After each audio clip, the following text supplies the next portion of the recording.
sont 43 à être arrivés de nuit dans un bus. 43 Érythréens, Irakiens, mais surtout Syriens, venus ici au terme d'un long exil. Ils seront désormais hébergés ici, à Saint-Nazaire, dans une dizaine d'appartements pour construire une nouvelle vie.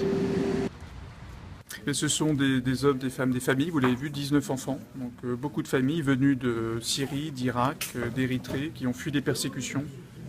des guerres, des conflits, des parcours terribles, qui de ce fait étaient éligibles au programme européen de relocalisation, voulu notamment par Bernard Cazeneuve, et qui est maintenant en place, de telle manière qu'elles ont pu faire l'objet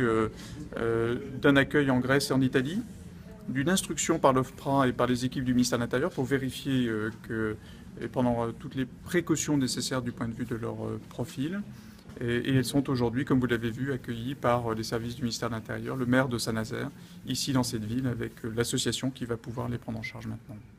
Une majorité de familles, justement, parmi ces 43 migrants? Ce sont en effet de nombreuses familles, des enfants, vous l'avez vu, souvent et toujours victimes de traumatismes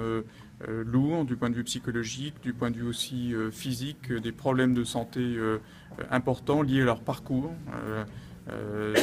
Cette fuite éperdue, cette route de l'exil depuis l'Érythrée, la Syrie et l'Irak, qui fait qu'il y a là effectivement des familles notamment qui vont pouvoir être prises en charge maintenant dans de bonnes conditions. Elles vont obtenir le droit d'asile? Elles vont obtenir le droit d'asile parce que la particularité de ce dispositif européen de relocalisation est que, venant de ces pays, la Syrie, l'Irak, l'Érythrée, en raison de la situation dans ces pays, elles relèvent quasi évidemment du droit d'asile, sous réserve d'une instruction individualisée et des précautions prises par le ministère de l'Intérieur,